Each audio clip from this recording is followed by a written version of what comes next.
ન્યૂઝલેન્ડ ગુજરાતી સાથે હું છું પાયલ બામભણિયા। તો જોઈએ આજના સમાચારમાં। ગુજરાત પોલીસ વડા વિકાસ સહાયે સાળંગપુર દાદાના દર્શન કર્યા। ગુજરાત રાજ્યના પોલીસ વડા ડીજીપી વિકાસ સહાયે તાજેતરમાં તેમના પરિવાર સાથે સાળંગપુર કષ્ટભંજન હનુમાનજી મંદિરની મુલાકાત લીધી હતી। સાંજે મંદિરે પહોંચી અને ડીજીપી સહાય અને તેમના પરિવારે હનુમાનજી દાદાની પૂજા અર્ચના કરી હતી। તેઓએ આશરે 30 મિનિટ સુધી દાદાની ભક્તિમાં લીન થઈ અને રાજાપોચા પૂજા અર્ચનામાં ભાગ લીધો હતો। હનુમાનજી દાદાની આરતી અને પૂજન દરમિયાન ડીજીપી સહાયે બે હાથથી તાળીઓ પાડી અને રામધૂનમાં તલ્લીન થઈ અને આરતી ઉતારી હતી। મંદિરના કોઠારી સ્વામી અને સંતો દ્વારા ડીજીપી વિકાસ સહાયનું ફૂલહારથી સ્વાગત કરવામાં આવ્યું હતું। તેમને રક્ષા પોટલી બાંધવામાં આવી હતી અને શક્તિ સ્વરૂપે તલવાર તેમજ દાદાની મૂર્તિ ભેટ આપવામાં આવી હતી।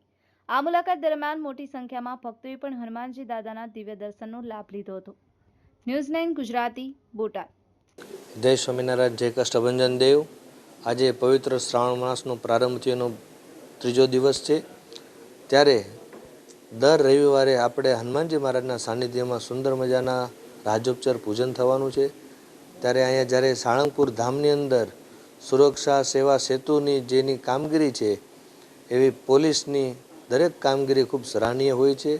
આ સાળંગપુર ધામની અંદર દેવાધિદેવ હનુમાનજી મહારાજ પ્રગટ બિરાજમાન છે। એ દાદાના દર્શન માટે આજે ગુજરાતના ડીજીપી સાહેબ શ્રી વિકાસ સહાય સાહેબ પધાર્યા અને સુંદર મજાનો રાજોપચાર પૂજા કર્યો અને રાજોપચાર પૂજાના પ્રત્યે એમને સંકલ્પ દ્રઢ કર્યો છે કે અમારી પોલીસ સેવા સુરક્ષાની અંદર ખૂબ સરાહનીય રીતે કામગીરી કરે અને હનુમાનજી મહારાજની કૃપા સમગ્ર પોલીસ બેડા ઉપર રહે એવી ભગવાનને પ્રાર્થના કરી અને એમે પણ દાદાનો હાર પહેરાવી એમના કલાઈ ઉપર રક્ષાસૂત્ર બાંધી શુભાશીષ પાઠવ્યા છે કે એમના હાથે ખૂબ સારા એવા કાર્યો થાય અને ગુજરાત સલામત રહે એવી અમે પણ હનુમાનજી મહારાજના શરણોમાં પ્રાર્થના કરી છે।